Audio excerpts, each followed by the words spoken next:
Hi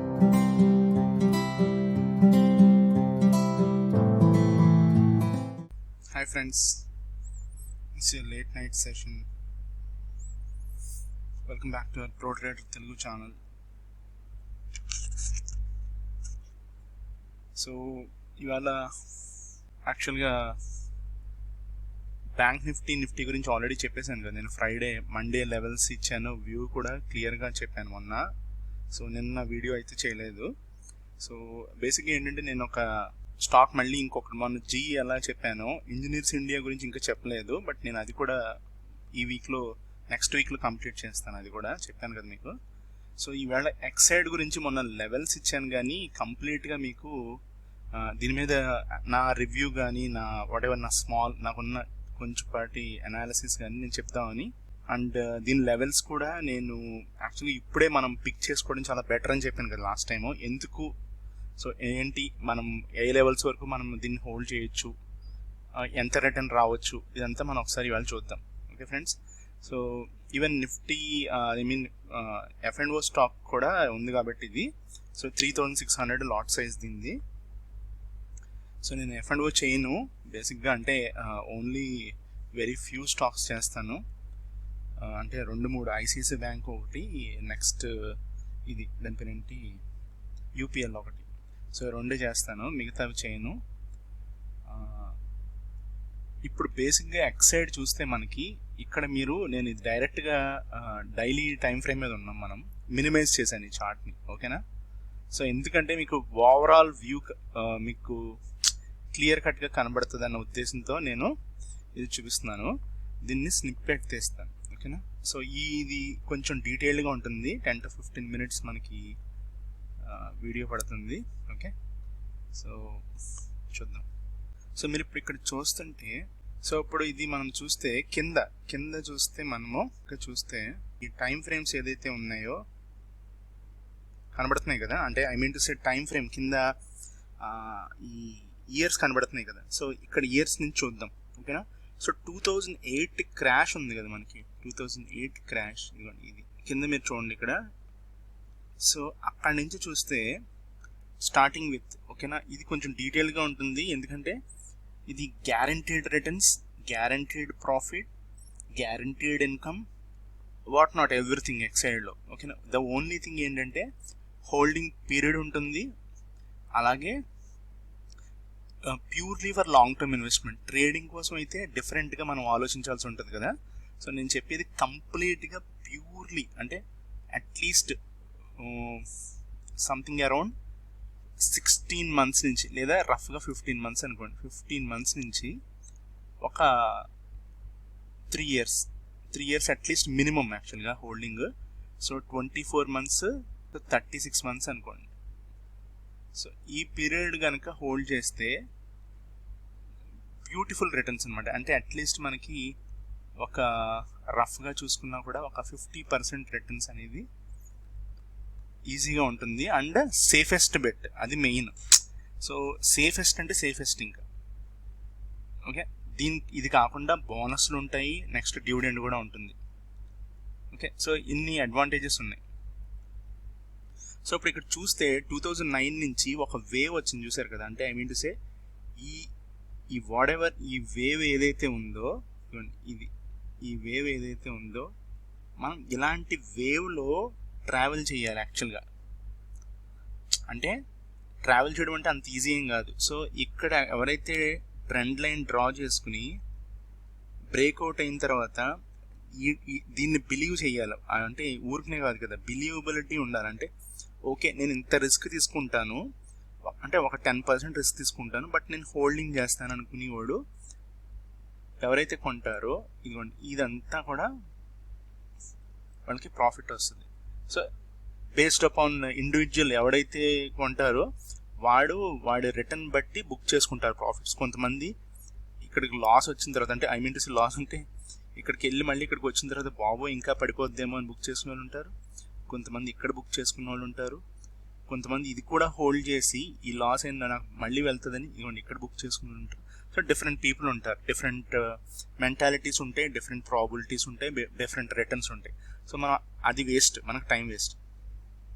so ఇక్కడ చూస్తే మీరు నెక్స్ట్ ఇదిగోండి ఈ పీరియడ్ అంతా కూడా మీరు చూస్తే కంజెషన్ పీరియడ్, అంటే ఒక just like so impulsive wave అంటే అనుకో. సో మన వేవ్స్లోకి వెళ్ళొద్దు కానీ ఇలియాట్ వేవ్స్లోకి.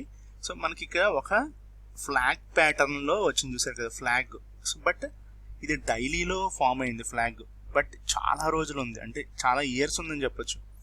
సో మనకి ఆల్మోస్ట్ 2010లో స్టార్ట్ అయ్యి జూలై ఆ టైంలో, జూలై ఆగస్టులో, సో 11, 12, 13, 14లో ఎండ్ అయింది. నేను క్రాస్కి గీసాను బట్ వాట్ ఎవర్, 13 డిసెంబర్కి 14కి అయింది, అవునా. సో దాని తర్వాత 14 జనవరి, ఫెబ్ మార్చ్లో ఇక్కడ వాట్ ఎవర్ మార్చ్ ఏప్రిల్లో ఇదిగోండి ఇక్కడ బ్రేక్అవుట్ అయ్యాడు, అవునా. సో ఇక్కడ కూడా మనకు తెలియదు. సో ఇంత జరిగింది. దీని తర్వాత నెక్స్ట్ ఇదిగోండి ఇలాంటి వేవ్ ఏదైతే వచ్చిందో ఇక్కడ కూడా వచ్చిందని చెప్పొచ్చుగా, ఓకేనా. మీరు ఇక్కడ ఆ క్యాండిల్ స్టిక్స్ని వాటిని ఏం అబ్జర్వ్ చేయకండి, జస్ట్ ఈ డ్రాయింగ్స్నే, జస్ట్ నా కాన్సెప్ట్ని వినండి సరిపోతుంది, ఇంకా దానికి మించి అవసరం. ఇక్కడ ఏదైతే ఉందో ఈ వేవ్ చాలా ఇంపార్టెంట్. ఎందుకు, మీలో ఎవరికైనా flag patterns, bullish flag, bearish flag తెలిసే ఉంటుంది. సో అవి బ్రేక్అవుట్ అయిన తర్వాత బై చేసిన వాళ్ళు ఉంటారు. అలాగే ఇక్కడ ఏదైతే ముందే ఫ్లాగ్ ప్యాటర్న్ ఇక్కడ డ్రా చేసుకుంటారో సపోర్ట్స్, చాలామంది ఇక్కడ కూడా స్టాప్ లాస్ పెట్టి కొన్న వాళ్ళు కూడా ఉంటారు. బట్ అది చాలా హై అండ్ ప్రొఫెషనల్స్, వేరే లెవెల్లో ఆలోచించే వాళ్ళు ఒక్కళ్ళే దీనికి కొనగలుగుతారు. అలాగే రిస్క్ తీసుకునే వాళ్ళే కొనగలుగుతారు అన్నమాట. జనరల్గా ఇక్కడే కొంటారు, ఈ పోర్షనే కొంటారు, గుర్తుపెట్టుకోండి. ఈ పోర్షనే కొనగలుగుతాం కూడా నార్మల్ మనలాంటి వాళ్ళు, ఓకే. సో మళ్ళీ ఇంకొక కరెక్షన్ వచ్చింది, మళ్ళీ ఇంకో flag pattern, almost flag pattern, but ఈసారి ఇది ఒక ఫ్లాగ్ అనలేం కానీ 50%, 60% రీట్రేస్మెంట్ అయ్యింది, ఓకే. సో మళ్ళీ ఇంకొక వేవ్ స్టార్ట్ అయింది. సో మీరు గమనిస్తే ఇక్కడ డైలీ టైం ఫ్రేమ్లో హయ్యర్ హైస్ అనేవి ఫామ్ అయినాయి, అవునా. ఇదొక ఫస్ట్ హై, ఓకే. సో నేను ఇది అరేంజ్ చేస్తాను ఎందుకంటే, సో ఇది ఒక ఫస్ట్ హై, ఇది ఒక లో, అవునా. మళ్ళీ ఇదొక హై. ఇప్పుడు చూడండి ఈ ఫ్లాగ్ ప్యాటర్న్ గురించి మనకి ఇక్కడ డిఫరెంట్గా వచ్చింది. ఇక్కడ ఒక లో, ఇక్కడ మళ్ళీ సేమ్ హై వచ్చాడు ఆల్మోస్ట్ కొంచెం కిందకి, ఇక్కడికి లోవర్లో ఫామ్ చేశాడు ఫస్ట్, మళ్ళీ ఇక్కడ. సో మనము ఈ పోర్షన్ అంతా ఒకటే అనుకుంటే, ఫర్ ఎగ్జాంపుల్కి ఈ పోర్షన్ అంతా ఒకటే అనుకుందాం, ఈ పోర్షన్ అంతా ఒకటే అనుకుంటే అప్పుడు సింపుల్గా ఇదిగోండి హయ్యర్ హై, హై, లో, హై, ఓకేనా. ఇదిగోండి ఇది మళ్ళీ లో కదా, మళ్ళీ ఇది హయ్యర్ హై, హయ్యర్ లో, అవునా. ఇది కూడా కౌంట్ చేయొచ్చు బట్ నేను ఇది తీసేసుకుంటున్నాను డైరెక్ట్గా. ఇది హయ్యర్ హై, హయ్యర్ హై, ఇది కౌంట్ చేసుకుంటున్నాను. ఇది హయ్యర్లో కాదు, సారీ హయ్యర్లోయే, హయ్యర్లో. ఇక్కడ కూడా బాగానే ఉంది. ఇప్పుడు నెక్స్ట్ది హయ్యర్ హై ఫామ్ అయిందా, లోవర్ హై ఫామ్ అయిందా అంటే లోవర్ హైయే ఫామ్ అయింది, అవునా. ఇదిగోండి ఇక్కడ తీసుకోవచ్చు. మళ్ళీ ఇక్కడ లోవర్లో, ఇక్కడ లోవర్ హై, ఇక్కడ లోవర్లో. సో ఇక్కడ మీరు చూస్తే ఇక్కడ లోవర్ హై, ఇక్కడ లోవర్లో, ఓకేనా. లోవర్ హై, అవును కదా. ఇది డౌ థియరీ ప్రకారం అనమాట. ఇంత నేను చెప్పేది డౌ థియరీ, జస్ట్ డౌ థియరీ. ఇంకా చాలా ఉంది కాన్సెప్ట్. సో ఇది ఇక్కడ వరకు ఓకే. ఇప్పుడు ఇక్కడ ఏమైంది, మనకి డౌ థియరీ ఏం చెప్తుంది, ట్రెండ్ చేంజ్ అవుతుంది చెప్తుంది. ముందు పిక్ చేసుకునేలాగా మనకి ఒక ఇంటిమేషన్ ఉంటుంది. సో ట్రెండ్ ఎప్పుడు చేంజ్ అవుతుంది, లోవర్ హైని హయ్యర్లో బీట్ చేసిన అంటే, ఇదిగోండి ఇక్కడ చూడండి, ఇక్కడ ట్రెండ్ ఎలా మారింది, ఇక్కడ ఈ పోర్షన్లో ట్రెండ్ ఎలా మారింది. యాక్చువల్గా దీనికన్నా ఇంకో హై ఏమన్నా వెంటనే ఫామ్ అయ్యాడా, లేదు, కింద ఫామ్ అయ్యాడు, లోవర్ హై ఫామ్ అయ్యాడు. అంటే ట్రెండ్ చేంజ్ అయింది. ట్రెండ్ చేంజ్ అయినప్పుడు ఏం చేస్తాం, జనరల్గా షార్ట్ చేస్తారు. ఎవరు షార్ట్ చేస్తారు, ప్రొఫెషనల్ ట్రేడర్స్ షార్ట్ చేస్తారు. కానీ ఈ ట్రెండ్ చేంజ్ని తీసుకొచ్చింది ఎవరు, ఎఫ్ఐఎస్ వస్తారు, డిఏఎస్ వస్తారు. అంటే అంత మనీ ఉన్నోళ్లే దీన్ని ట్రెండ్ని చేంజ్ చేస్తారు, ఓకేనా. మనం ట్రెండ్ చేంజ్ చేయడం కాదు కదా, క్యాండిల్ కూడా మనం ఇలాగా ఫామ్ చేయలేం మనకున్న మనీతో. సో వాళ్ళు ట్రెండ్ చేంజ్ చేసిన తర్వాత మనం అబ్జర్వ్ చేసి, ఓకే ఎఫ్ఐఎస్, డిఏఎస్ ఎవరో ఒకళ్ళు దారుణంగా సెల్ చేయడం మొదలుపెట్టారు, లేదా ఇన్స్టిట్యూషన్స్, ఓకేనా. అంటే సెపరేట్ బ్యాంక్స్కి సంబంధించిన ఇన్స్టిట్యూషన్స్, లేకపోతే ఇన్సూరెన్స్ కంపెనీస్, ఎవరైనా బిగ్ షాట్స్, అలాంటి వాళ్ళు 1,00,000 కోట్లు అలాగా ఒక గ్రూప్ కింద ఫామ్ అయ్యి ఒక కంపెనీ పెడతారు కదా. సో వాళ్ళే ఇలాంటి ట్రెండ్ని చేంజ్ చేస్తారు. అది మనం అబ్జర్వ్ చేసి ఆ ట్రెండ్ని మనము ఫాలో అవ్వడమే, మనం ఇంకేం చేయకూడదు, ట్రెండ్ని జస్ట్ ఫాలో అవ్వడం. మళ్ళీ వాళ్ళు రివర్స్ చేసేదాకా మనము దాన్ని బ్లైండ్గా ఫాలో అయితే సరిపోద్ది. ఎందుకంటే మనం ఇంక మిగతాది ఏం చేయక్కర్లా, వాళ్ళు ఎటు వెళ్తే సరిపోద్ది. కానీ దాన్ని ఫైండ్ అవుట్ చేయడం అంటే డైలీని వీక్లీ టైం ఫ్రేమ్స్ మీదే మనం ఫైండ్ అవుట్ చేయగలుగుతాం. ఇంట్రాడేలో మనం ఏం చేసినా మనం ఏమీ పేకలేం. ఓకే, అంటే మనతో ఆడుకుంటారు సింపుల్గా చెప్పాలంటే. ఇంట్రాడేలో స్కాల్పింగే బెటర్. సో ఇప్పుడు ఇక్కడ అసలు పాయింట్ ఏంటంటే, అసలు నేను చెప్పాలనుకుంది ఇది ఏంటంటే, ట్రెండ్ చేంజ్ అవుతుంది. ఇక్కడ చూడండి, మళ్ళీ ఇక్కడ న్యూ హై అనేది ఫామ్ అయ్యాడు ఇప్పుడు. అవునా, ఈ హై కన్నా ఈ హై ఫామ్ అయ్యాడు. అలాగే ఈ లో కన్నా ఇక్కడ ఇంకొక లో వేసాడు, అంటే హయ్యర్ లో. ఇది కూడా న్యూ హై. ఈ లో కన్నా కూడా ఇది లోవర్ లో అనుకున్నాం కదా, ఇదేంటిది హయ్యర్ లో, ఎందుకు, దీని పైన ఉంది కాబట్టి. సో ఇప్పుడు మీకు అర్థమై ఉంటుంది, వీడు గనక వెళ్తాం ఇదిగోండి కొంచెం ఆడుకుంటాడు, ఇలాగా ఆడుకుని ఏమన్నా కిందకు వచ్చినా వస్తాడు, వచ్చి ఇక్కడ గనక ఫామ్ అయితే మీకు అర్థమైపోయి ఉంటుంది. బట్ అంటే ఇంకొక న్యూ హై, అంటే హయ్యర్ హై వేసాడు. మళ్ళీ హయ్యర్ హై వేసిన తర్వాత మళ్ళీ ఏం చేస్తాడు, కిందకు వస్తాడు కదా, వచ్చి ఇక్కడ ఎక్కడో బాబాయ్ ఇక్కడ మళ్ళీ దీనికన్నా పైనే హయ్యర్లో వేసుకుంటాడు. మళ్ళీ ఏం చేసుకుంటాడు, మనకి ఒక లెంత్లోనే వెళ్తాడని గుర్తుపెట్టుకోండి, ఒక లెంత్లోనే వెళ్తాడనేది ఉండదు. ఒక్కొక్కసారి ఆ టైంలో ఎక్సైడ్లో రెవెన్యూస్ బాగుండడము, బ్యాలెన్స్ షీట్ కేక పుట్టించడము, సేల్స్ బీభత్సంగా జరిగినాయి అని చూపిస్తారు.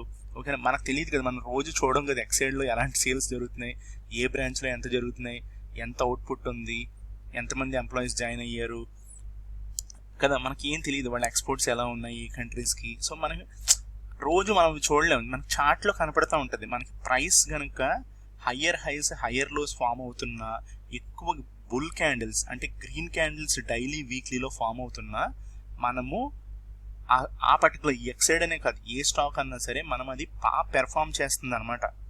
అర్థమవుతుందా? లేదు అంటే అది ఫేక్ అయితే కనుక నెక్స్ట్ రోజు ఆ వీక్లోనే ఎండ్లో కొట్టేస్తారు కిందకి. ఆపరేటర్ గేమ్ అయితే అదే వీక్లో కొట్టేస్తారు. కానీ సస్టైన్ అవుతుందంటే వాడి సేల్స్ బాగున్నట్టు, వాడి మేనేజ్మెంట్ బాగున్నట్టు, గ్రోత్ బాగున్నట్టు, వాళ్ళు ఇచ్చే రిటర్న్స్ బాగున్నట్టు, అదనమాట. సో ఆ 4 ఫ్యాక్టర్స్ మనకి చార్ట్లో కనపడిపోతాయి. ఈ ఫండమెంటల్స్ అక్కర్లా, చార్ట్లోనే తెలిసిపోద్ది. సో ఇక్కడ మీకు ఇప్పుడు అర్థమైంది కదా నా బాధ ఏంటంటే, జాగ్రత్తగా ఇది చూసుకోండి. ఇప్పుడు నేను చెప్తున్నాననే కాదు, నేను కూడా ఇది పర్సనల్గా ఆబ్వియస్గా నేను చేసేది చెప్తున్నాను కాబట్టి, ఇది గనక హోల్డ్ చేసుకుంటే ఏంటంటే సేఫెస్ట్ స్టాక్ ఒకటి మీకు తెలుసు కదా, ఎక్సైడ్ ఇన్వర్టర్ బ్యాటరీస్లో చాలా చోట్ల, అంటే మెయిన్ ఏంటంటే మోటార్ సైకిల్స్, 2 వీలర్స్లో బ్యాటరీస్ ఉంటాయి. సో రీప్లేస్మెంట్లు వచ్చినప్పుడు ఎక్సైడ్కి పోతారు అందరూ, మోస్ట్ ట్రస్ట్ వర్తి. అండ్ ఇన్వర్టర్స్కి వెళ్తారు. పెద్ద పెద్ద లార్జ్ కంపెనీస్ కూడా బ్యాటరీస్, ఇన్వర్టర్ బ్యాటరీస్ ఉంటాయి. అలాగే 4 వీలర్స్కి బ్యాటరీస్ ఉంటాయి. ఇంకా ఎక్కడ పడితే అక్కడ, నాకు ఇవి తెలుసు కాబట్టి ఇవి జస్ట్ ఇప్పుడు చెప్తున్నా. ఇంకా బ్యాటరీస్ చాలా చోట్ల యూజ్ చేస్తారు. సో అలాంటి చోట్ల మనకి బేసిక్గా ఎక్సైడ్ బ్యాటరీస్ యూజ్ చేస్తారు కాబట్టి ఆ సేల్స్ ఎప్పుడైతే గ్రోత్ ఉంటుందో ఆ గ్రోత్ కంటిన్యూస్గా ఉంటుందనేది నా బిలీఫ్. ఓకే, ఎందుకంటే ఇండియాస్ బిగ్గెస్ట్ కంపెనీ కాబట్టి. సో నా ఎక్స్పెక్టేషన్స్ దీని మీద కొంచెం బాగున్నాయి అనమాట. బట్ నేను ఎప్పుడూ కూడా జాగ్రత్త పడతాను కాబట్టి ఈ డౌ థియరీని ఇక్కడ మీరు జాగ్రత్తగా పెట్టుకోండి, మైండ్లో పెట్టుకుని దాని బేస్ మీద ఇన్వెస్ట్ చేసుకుంటే వెళ్ళండి. డిప్ వచ్చినప్పుడు ఇక్కడ ఇన్వెస్ట్ చేయండి, గుర్తుపెట్టుకోండి. ఇక్కడికి వచ్చినప్పుడు మీకు ఏమైనా డబ్బులు కావాలనుకో, ఫర్ ఎగ్జాంపుల్కి ఒక 20% 30% బుక్ చేసేసుకోండి. ఇక్కడ ఎలాంటప్పుడు మీరు ఇక్కడ ఇన్వెస్ట్ చేశారు, ఇక్కడికి వచ్చినప్పుడు బుక్ చేసుకోండి, కొంచెం హ్యాపీగా తీసుకుని తినండి, దేనికైనా ఖర్చు పెట్టుకోండి. మళ్ళీ కరెక్షన్ ఇస్తాడు కదా, కరెక్షన్ కన్ఫర్మ్ ఏ స్టాక్ అన్నా సరే. మళ్ళీ ఇక్కడికి వచ్చినప్పుడు యాడ్ చేసుకోండి హ్యాపీగా, ఇక్కడికి వచ్చినప్పుడు కొంచెం బుక్ చేసుకోండి, కానీ 50% వదిలేసుకోండి. ఎందుకు, ఆ టోటల్ పీరియడ్ అయ్యేటప్పటికి వాడు 300 వెళ్ళొచ్చు, 400 వెళ్ళొచ్చు, 450 వెళ్ళొచ్చు, మనకు తెలియదు ఆ price. So once new trend start అయిన తర్వాత అట్లీస్ట్ బిఫోర్ హై కన్నా కూడా ఒక 30-40% అయినా పైకి వెళ్తాడు. ఇది మనకి last super high, all time high ఎక్సైడ్లో. సో 310 ఎంతో ఉంది. రఫ్గా ఇంకొక 100-120 పాయింట్లు వేసుకోండి, అంటే 410, 420, 430 అలాగా. ఓకే, సో 430 వరకు అయితే ఎక్స్పెక్టేషన్స్ ఉన్నాయి ఈ ట్రెండ్ కంటిన్యూ అవుతుందని. ఈ లోపల ఈ ఎక్సైడ్ వాళ్ళకి బీభత్సమైన కాంపిటీషన్ ఎవడన్నా అప్పటికప్పుడు వచ్చేసి వీళ్ళ మార్కెట్ను వాడు క్యాప్చర్ చేసేసి, అలాగే వీళ్ళ మేనేజ్మెంట్ నుంచి ఎవడన్నా కొనేసి గవర్నమెంట్ నుంచి బీభత్సమైన సబ్సిడీ తీసేసుకుని జనాన్ని అట్రాక్ట్ చేసేస్తే తప్ప ఎక్సైడ్కి నాకు తెలిసినంత వరకు నెంబర్ 1 పొజిషన్ నుంచి దింపడం చాలా కష్టం. వీళ్ళ మార్కెట్ షేర్ని ఇంకొకళ్ళు అంతగా తీసుకోవడం కూడా ఇప్పుడున్న సిచ్యువేషన్స్లో ఇంపాసిబుల్. ఓకే, బట్ మనకి నెవర్ నో కదా, ఏం జరుగుతుందో తెలియదు. కాబట్టి ఆ థాట్ని కూడా మైండ్లో పెట్టుకోండి. సో ఎవడన్నా వస్తున్నాడా మార్కెట్లో కొత్తగా బ్యాటరీ చోడు వస్తే ఆడు ఎలా ఉన్నాడు, దేన్ని క్యాప్చర్ చేస్తున్నాడు, వాడి సేల్స్ ఎలా ఉన్నాయి మనకు తెలిసిపోద్ది. మన ఊర్లలో కానీ ఎక్కడైనా సరే వచ్చినప్పుడు వాళ్ళు బ్యానర్స్ కానీ, వాళ్ళ పోస్టర్స్ కానీ, కొత్త స్టోర్స్ కానీ, బ్రాంచెస్ కానీ, ఓకే, సేల్స్ తెలుస్తూ ఉంటాయి. సో జనరల్గా అది మనం అబ్జర్వ్ చేయాలన్నమాట. అదొక్కటి అబ్జర్వ్ చేసి మనం స్టాక్ని కనుక కొంటున్నప్పుడు మనకి ఫుల్ అథారిటీ ఉంటుంది స్టాక్ మీద. నువ్వు ఎందుకు కొన్నావరా అని మమ్మల్ని ఎవడన్నా అడిగినా కూడా, సో నేను దాని ఫండమెంటల్స్ చూసుకుంటున్నాను, దాని సేల్స్ చూస్తున్నాను, అందు గురించే నేను దాన్ని నమ్మాను. కాబట్టి నేను కూడా ఇంట్లో ఇన్వర్టర్ ఉంది, లేకపోతే నా బైక్లో ఉంది, నా కార్లో ఉంది, అలాగే నాకు పోయినా కూడా రీసైక్లింగ్ ఉంది, రీప్లేస్మెంట్ ఉంది, వారంటీ ఉంది, వాళ్ళ సర్వీస్ బాగుంది, వాడి సపోర్ట్ బాగుంది. సో ఇన్ని రీజన్స్ మనం కూడా ఇంకొకరికి చెప్పినప్పుడు అవతలోడు కూడా టూ మెనీ క్వశ్చన్స్ అడగకుండా అక్కడితో ఆగుతాడు. Why you are investing in some stock అన్నప్పుడు. ఓకే, సో ఇది ఎందుకు చెప్తున్నానంటే థియరీగా కాదు, కానీ మనం ప్రాక్టికల్గా నేను కూడా చాలామంది అంటే టాప్ లెవెల్ ఎగ్జిక్యూటివ్స్ ఉన్నప్పుడు నేను కూడా వాళ్ళని విన్నాను. యాక్చువల్గా మనం ఏంటంటే బేసిక్గా ఒక కంపెనీని కొంటున్నప్పుడు చాలా ఆలోచించాలంటారు. బట్ అది అన్నీ ఆలోచించి కొన్న తర్వాత మనం ఆ కంపెనీ గురించి ఇంకా ఆలోచించకూడదు. ఎందుకంటే వన్స్ మీరు డెసిషన్ తీసుకున్న తర్వాత అన్ని పారామీటర్స్, అన్ని ఫీల్డ్స్ని మీరు చెక్ చేసుకుని ఫాలో అయిన తర్వాత యు నో నీడ్ టు, అంటే మనం వెనక్కి వెళ్ళి మళ్ళీ చెక్ చేసుకోకర్లా, జస్ట్ అది ఎప్పుడో 15 డేస్కో 20 డేస్కో రీచెక్ చేసుకుంటా ఉంటే చాలు. ఓకే, దట్ టు మీ దగ్గర హ్యూజ్ ఇన్వెస్ట్ చేస్తే. వేరేజ్ మీ 100 బిలో కానీ, 200 బిలో కానీ, 500 బిలో కానీ స్టాక్ కొంటే ఐ డోంట్ థింక్ సో మీకు ఎక్సైడ్ వాళ్ళని వచ్చి ఇబ్బందులు ఏముండవు. వేరేజ్ 1000 నుంచి అంటే 10,000 అబోవ్ స్టాక్ కొని హోల్డ్ చేస్తే మీరు కొంచెం రీచెక్ చేసుకుంటా ఉంటే దెన్ నేను చెప్పాను కదా, మనకి ఏదైనా ఆల్ ఆఫ్ ఎ సడన్ ఒక 15-20% ప్రాఫిట్ వచ్చింది డ్యూ టు సమ్ రీజన్ కంపెనీలో, అలాంటప్పుడు కొంచెం బుక్ చేసుకోవడం, మళ్ళీ డిప్ వచ్చినప్పుడు కొనటం అనేది అదొక different kind of investment strategies అది. ఓకే, సో నేను ఈ స్టాక్ చెప్పడానికి మీకు ఇప్పుడు అర్థమైందని నా ఉద్దేశం. సో ఇంకా ఫైనల్గా ఏంటంటే స్టాక్లోకి వద్దాం. సో ఇప్పుడు మీరు చూస్తున్నారు కదా,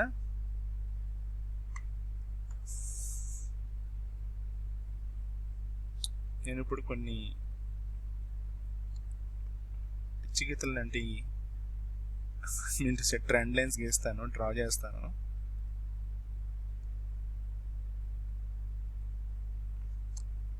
సో మళ్ళీ చెప్తున్నాను మీకు, మనకి ట్రెండ్ లైన్స్ అనేవి ప్యారలల్గా కనుక మ్యాచ్ అయితే పర్ఫెక్ట్ అనమాట. ఓకే, రెండు ప్యారలల్గా ఉండాలి ఎగ్జాక్ట్గా. సో నేను అలా ట్రై చేస్తూ ఉంటాను ఎక్కువ, అంటే సపోర్ట్స్ బాగుంటాయేమో అని. నేను ఒక గోల్డెన్ ఆపర్చునిటీ దారుణంగా మిస్ అయ్యాను ఇప్పుడు కాదు, లాస్ట్ ఇయర్ ఆగస్ట్లో. అది టాటా మోటార్స్ డివిఆర్, అది తర్వాత చూపిస్తా. సో ఇప్పుడు మీరు మీకు ఇంకొకటి ఉంది యాక్చువల్గా, అది ఏంటంటే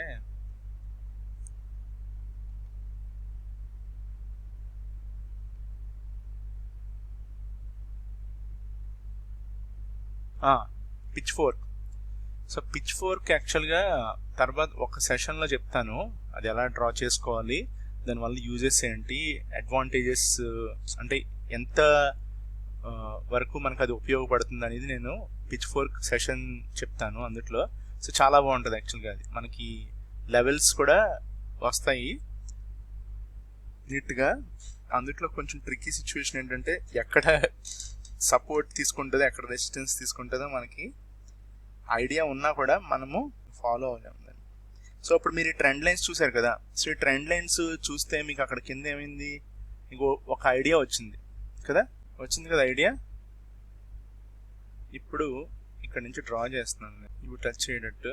సో మీరు ఎలా చూసినా సరే మనకి బ్రేక్అవుట్ అయితే అయిపోయింది, అప్ ట్రెండ్ స్టార్ట్ అయిపోయింది. ఇక్కడ మొన్న మార్చ్ 2020కి అన్ని క్రాష్ అయినట్టు ఇదిగోండి ఇక్కడ వచ్చింది కదా ఇది. సో ఇక్కడ నుంచి వచ్చింది ఇదిగోండి, ఇక్కడ ఈ పోర్షన్లో మనకి బ్రేక్అవుట్, ఈ ట్రెండ్ లైన్ ఏదైతే ఉందో డ్రా చేసింది ఇక్కడ నుంచి ఇక్కడ బ్రేక్అవుట్ అయిపోయింది. సో ఇప్పుడు ఫామ్ అయ్యేదంతా మీరు గుర్తుపెట్టుకోవాల్సింది అదే, higher highs higher lows, higher highs higher lows form అయినంత వరకు కూడా మీరు ఈ స్టాక్లోనే ఇన్వెస్ట్ చేసుకుంటూ వెళ్ళండి. కొత్త హై ఫామ్ అయినప్పుడు కొంచెం బుక్ చేసుకుని మళ్ళీ కరెక్షన్ వచ్చి డిప్ వచ్చినప్పుడు అంటే న్యూ లో, కొత్త లో, హయ్యర్ లో ఫామ్ అయినప్పుడు మీరు అక్కడ మళ్ళీ ఇన్వెస్ట్ చేయండి. ఓకే, సో దట్స్ వాట్, అంతే. సో ఇంతకు మించి నేను దీన్ని మరీ సాగదీయడం నాకు ఇష్టం లేదు. సో గుర్తుపెట్టుకోండి, వీళ్ళైతే ప్రైస్ అయితే జిగ్జాగ్గా వెళ్తాడు. కొన్నిసార్లు వీకెండ్స్లో అంటే థర్స్డేస్ వీక్లీ ఆప్షన్ ఎక్స్పైరీస్ ఉన్నాయి కదా మనకి థర్స్డే, అందు గురించి ప్రతి బుధవారం మనల్ని భయపెడతారు. ఎప్పుడు 1 గంట నుంచి 3 వరకు మనల్ని చాలా భయపెడతారు ఎవ్రీ వీక్. ఆ బుధవారాల మట్టుకు భయపడకుండా జాగ్రత్తగా, అంటే ఇన్వెస్టర్స్ యాక్చువల్గా చూడకూడదు ప్రైస్, వీక్లీ వన్స్ కానీ 2 వీక్స్ వన్స్ కానీ మనము చెక్ చేసుకోవాలి. యాజ్ అన్ ఇన్వెస్టర్గా చెప్తున్నా, ట్రేడర్గా మనం మానిటర్ను వదిలి అసలు వెళ్ళకూడదు. సో ఇన్వెస్టర్గా మట్టుకి మీరు ఒకవేళ కొంచెంగా ఒక 25 షేర్స్ 50 షేర్స్, నేను స్మాల్ ఇన్వెస్టర్స్ గురించి చెప్తున్నా, కొనుక్కుని నేను అలాగే చెప్తాను, ఒక మినిమం 15 స్టాక్స్ పెట్టుకోవాలి. సో అందులో కొనుక్కుంటూ వెళ్తే దానికన్నా బెస్ట్ ఆప్షన్ అయితే అసలు నాకు తెలిసినంత వరకు లేదు. ఈవెన్ ఎలాంటిది చూసినా సరే, డెట్ ఫండ్స్ చూసినా, మీరు ఎలాంటి పీపీఎఫ్లు చూసినా, ఈటీఎఫ్లు చూసినా, ఫిక్స్డ్ డిపాజిట్లు చూసినా, ఆర్డీలు చూసినా, వాట్ నాట్ ఏదన్నా సరే, మీరు గనక ఎస్ఐపి మోడ్లో గనక, లేకపోతే వాట్ ఎవర్ ఎస్ఐపి అనుకోండి పోనీ, సో అలాగా మంత్లీ కాకుండా మీ దగ్గర ఎప్పుడైతే మనీ ఉందో అలాగా నేను ఒక 15 స్టాక్స్ ఇస్తాను. ఆ 15 స్టాక్స్లో మీరు కంటిన్యూస్గా కనుక మీరు బిలీవ్ చేసి మీ దగ్గర డబ్బులు ఉన్నప్పుడే, మంత్లీ కూడా పెట్టుకోవద్దు, మంత్లీ అనే టెన్షన్ కూడా పెట్టుకోవద్దు, కంటిన్యూస్గా ఒక 10 ఇయర్స్ కనుక చిన్న ఏజ్లో నుంచి స్టార్ట్ చేస్తే ఇంకా బీభత్సమైన బెనిఫిట్ చేస్తే డెఫినెట్గా మీరు ట్రేడింగ్లో అంటే ఫండ్ 10 lakhs ఉన్నవాడు డిఫరెంట్ 10 lakhs కన్నా బిలో ఉన్నవాడు మట్టుకు మీతో మ్యాచ్ చేయలేడు. అంటే 5 lakhs ఏదో 2 lakhs పెట్టి ట్రేడింగ్ చేస్తూ ఉంటారు చాలామంది, వాళ్ళైతే ఇంపాసిబుల్, మీతో మ్యాచ్ చేయలేరు. ఎందుకంటే మీరు చేసే ఇన్వెస్ట్మెంట్ ఇలాంటి బ్లూ చిప్స్లో లేకపోతే ఇలాంటి నెంబర్ 1 కంపెనీస్లో రిటర్న్స్ వేరే రకంగా ఉంటుంది, వేరే రేంజ్లో ఉంటాయి. యాక్చువల్గా అంటే ఖచ్చితంగా ఎక్కువ ఉంటుంది అని మట్టుకు చెప్పచ్చు.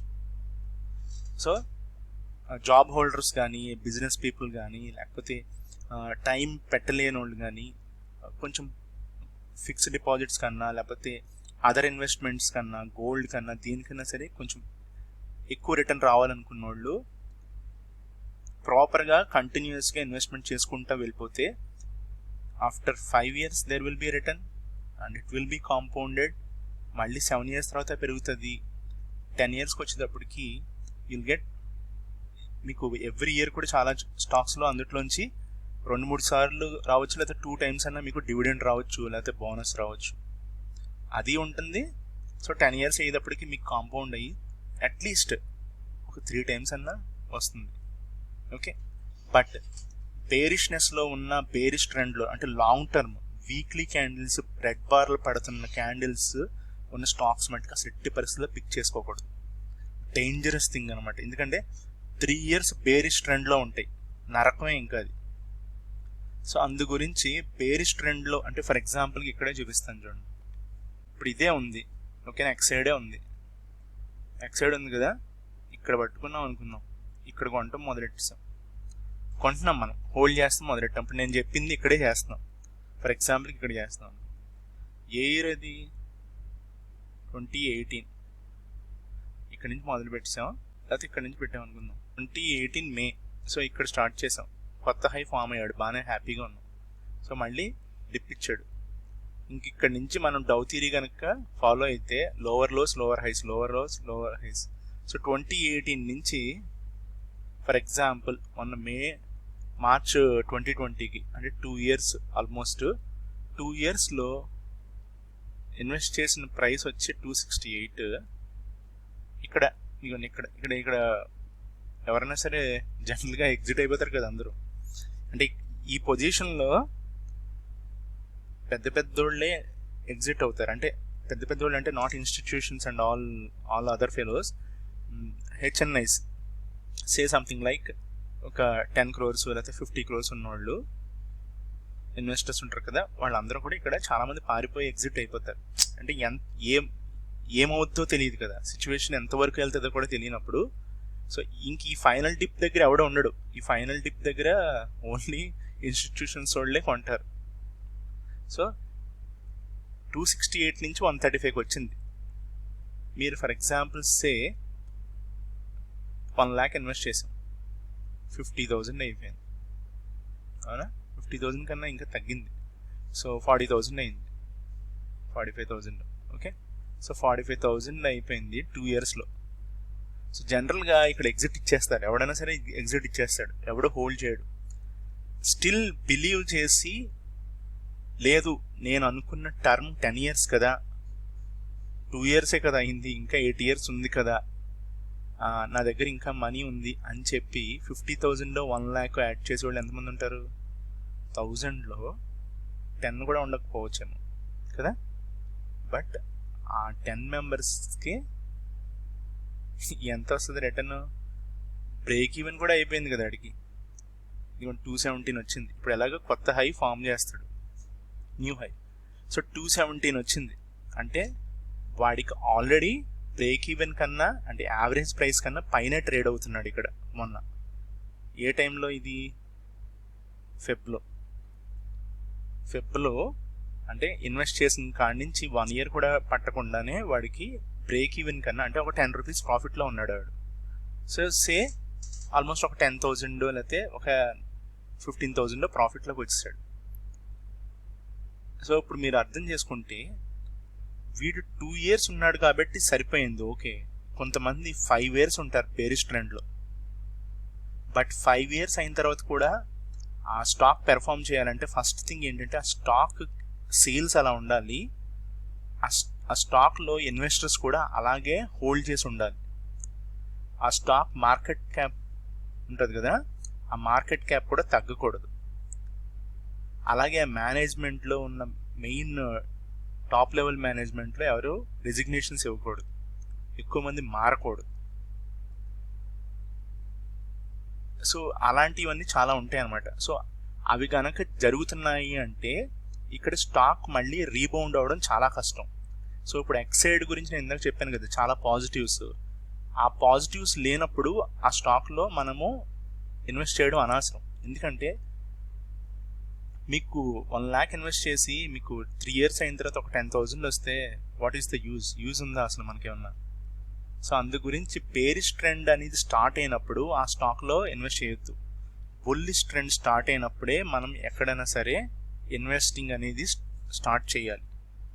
గుర్తుపెట్టుకోండి, చాలా చాలా ఇంపార్టెంట్. చాలామంది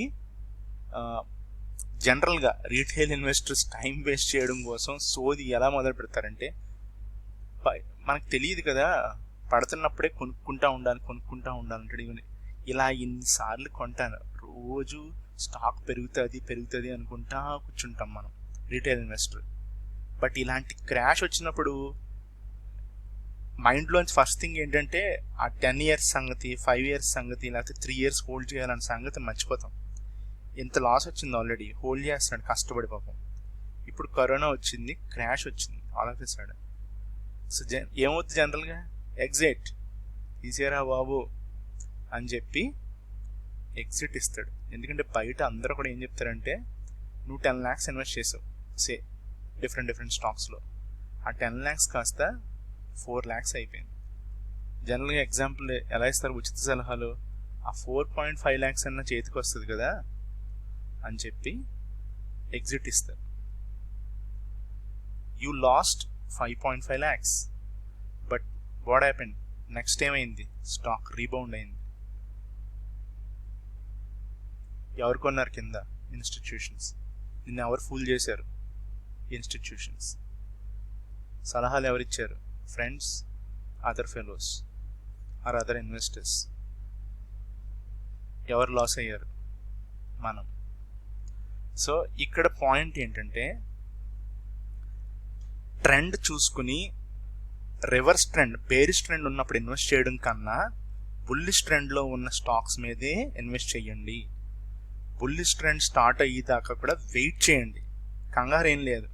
ఎందుకంటే ఇప్పుడు బేరిష్ ట్రెండ్ స్టార్ట్ అయింది, సిప్ మోడ్తో కొనటం మొదలు పెట్టారు. వాడు ఎప్పుడు రివర్స్ ట్రెండ్ వస్తుందో మనకు తెలియదు కదా. 1 year ఓకే, 2 years కూడా పర్వాలేదు. 2 years దాటిన కాడి నుంచి మీ మనీ రిటర్న్ ఏంటి? వాడేం సడన్గా స్పైక్స్ ఇచ్చే స్పైక్ వెళ్ళిపోడు కదా. సో వెయిటింగ్ మోడ్ చాలా ఇంపార్టెంట్. అందు గురించే మనకు మూవింగ్ యావరేజెస్ ఉన్నాయి, క్యాండిల్ స్టిక్స్ ఉన్నాయి, మంత్లీ క్యాండిల్స్ చూడొచ్చు. ఈవెన్ మనం ఆ ఫండమెంటల్స్ చూసిన స్టాక్ గ్రోత్ తెలిసిపోద్ది. సో రిటర్న్ ఆన్ ROE చూడండి, ROCE చూడండి, PE చూడండి. సో మనకి ఆ పారామీటర్స్ చూసినా సరే మనకు అర్థమైపోద్ది. ఈవెన్ బయట ఆ ప్రోడక్ట్ కానీ ఆ సర్వీసెస్ కానీ మార్కెట్లో ఎలా ఉన్నాయో చూసినా మనకు ఒక ఐడియా వచ్చేస్తుంది. Okay friends, so I think ఇది మోర్ దెన్ ఎనఫ్ అనుకుంటున్నాను. So I'm investing, but caution ఏంటంటే ట్రెండ్, ఓకే, ట్రెండ్ కంటిన్యూ అయినంతసేపు మనకి వెల్ అండ్ గుడ్. డిప్ రాకముందు న్యూ హై వస్తే మనం కొంచెం బుక్ చేసుకుంటాం, మళ్ళీ ఆడు కరెక్ట్ అయినప్పుడు అక్కడ యాడ్ చేస్తాం. ఓకే, సో ఓవరాల్గా నేను ఎక్స్పెక్ట్ చేస్తున్న ఫస్ట్ థింగ్ ఏంటంటే మనకి న్యూ హై ఫామ్ అవ్వాలి ఫస్ట్ థింగ్ ఇక్కడ. సో ఇప్పుడు కరెంట్ ప్రైస్ నుంచి మనకు ఇప్పుడు ఇంకొక అడ్వాంటేజ్ ఉంది. ఇప్పుడు మనకి రాబోయే రోజుల్లో ఒక కరెక్షన్ వస్తుంది, చెప్పాను కదా ఆల్రెడీ, ఎంటైర్ మార్కెట్లో. ఆ కరెక్షన్ వచ్చినప్పుడు కనుక మనం యాడ్ చేసుకుంటే చాలా బెనిఫిట్ ఉంటుంది. ఓకే ఫ్రెండ్స్, అది అసలు చాలా చాలా ఇంపార్టెంట్ పాయింట్. ఇది కూడా బ్రేక్ చేయొచ్చు, గుర్తుపెట్టుకోండి. 170 కూడా బ్రేక్ చేయొచ్చు అలాంటి కరెక్షన్ వస్తే. కానీ ఇక్కడ ఆపుతారు, ఇదిగోండి 150, 155లో ఆపేస్తారు. ఓకే, సో నేను అలాంటిది ఏదైనా ఉంటే మటుకు ఫాలో అప్ చేస్తాను. ఎక్స్ సైడ్ మీద, జీ మీద ఫాలో అప్స్ ఉంటాయి. ఓకేనా? Thank you friends.